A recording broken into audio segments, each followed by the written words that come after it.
Good morning. তোমরা সবাই কেমন আছো? আশা করি তোমরা সবাই খুব ভালো আছো। আজকে দেখো আমরা ভোরবেলায় গঙ্গার ধারে চলে এসেছি। আমাদের বাড়ির সামনে যে গঙ্গা নদী আছে সেখানেই চলে এসেছি।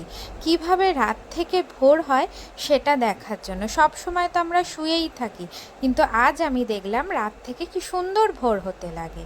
তো খুব ভালো কাটালাম। এসেই দেখলাম কি সুন্দর ঘরের বারান্দায় ফুল হয়েছে, আবার তার সাথে একটা হলুদ জবাও খুব সুন্দর ফুটেছে। ভালোই লাগলো। তারপর আমরা চলে গেলাম বাজারে। আজকে বর বলল কি যে ঘরে আজকে রান্না করতে হবে না। তাই বললাম তাহলে কোথায় করবে? বলে চলো আজকে সবাই মিলে গিয়ে মায়ের কাছে গিয়ে রান্না করি। তা আমি বললাম চলো ঠিক আছে, খুব ভালোই হবে। তো আমরা এখানে বাজারটা সেরে নিলাম, কিন্তু এত গরম না, বাজারে তোমার সব কিছুই প্রায় শেষ হয়ে এসছে, আর খুব সবজি টবজিগুলো অতটা ভালো না।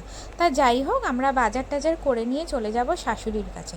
কিন্তু উনি কিন্তু জানে না যে আমরা যাব। তো হঠাৎ করেই কী করলাম, আমরা বাজার নিয়ে প্রায় 11টা 11:30 হয়ে গেছে, আমি ওনার বাড়িতে চলে গেছি। তো গিয়েই বলছে মা তুমি এখন এসছো বাজার নিয়ে, আমার তো রান্না কমপ্লিট। আমি বলছি তোমার রান্না কমপ্লিট তো কী হয়েছে, চলো আজকে আমি মাটন এনেছি, এবার একসাথে রান্না করব, তুমি বসো। তো উনি আবার শুনে বসলো। আর আমরা তো সকালবেলা আজকে কিছু খাওয়া হয়নি, তাই জন্য বর বলল যে মা একটু আম মুড়ি খাও, এই আম মুড়ি মাখো, তো আমরা সেটাই খাবো। তা আমার মেয়ে বলছে আবার আম মুড়ি আবার কী রকম? আমি বলছি খেয়ে তো দেখ, সব সময় তো অন্য রকম খাবার খাস। তো এদিকে আবার আমি মাংস টাংস ধুয়ে আলু টালু গুলো আস্তে আস্তে ভেজে রাখছি, যতটা কাজ করে দেওয়া যায়। আর আমি বললাম তুমি তো আজকে বসো, তুমি আজকে মাংস করবেই না, যেহেতু রবিবার আমাদের ছুটি আছে, আমি আলু টালুগুলো ভেজে দিই। আর ওদিকে মা ওদিকে পেঁয়াজ রসুন আদাগুলোও কেটে দিয়েছে। এরপর আমি বললাম তুমি ভালো করে আম দিয়ে মুড়ি মাখো। মেয়েকে বললাম যে তুইও একটু খেয়ে দেখ কেমন লাগে খেতে। তো বললো এরকম আবার খায় না? কে বললাম হ্যাঁ খায়।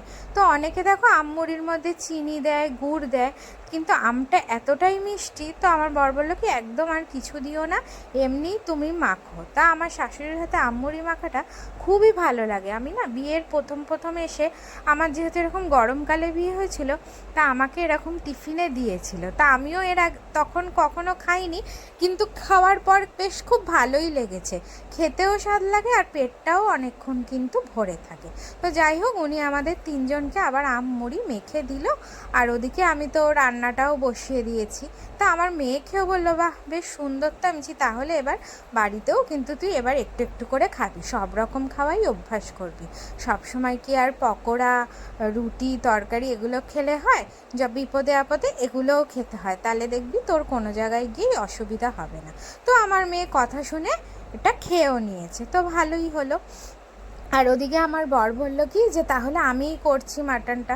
বললাম করো, তাহলে তো ভালোই হয়। তারপর আমি আর শাশুড়ি গল্প করছি, আর ওদিকে ও রান্না করছে। আবার আমি ভিডিও করছি বলে রেগে রেগে তাকাচ্ছে, ওর বেশি মুখটা দেখানো যাচ্ছে না, কিন্তু দেখো মাটনের কালারটা কত সুন্দর এসছে, আর গন্ধটাও দুর্দান্ত বেরিয়েছে। যাক, ও রান্না করুক, আর আমি শাশুড়ি মিলে সব গল্প করছি।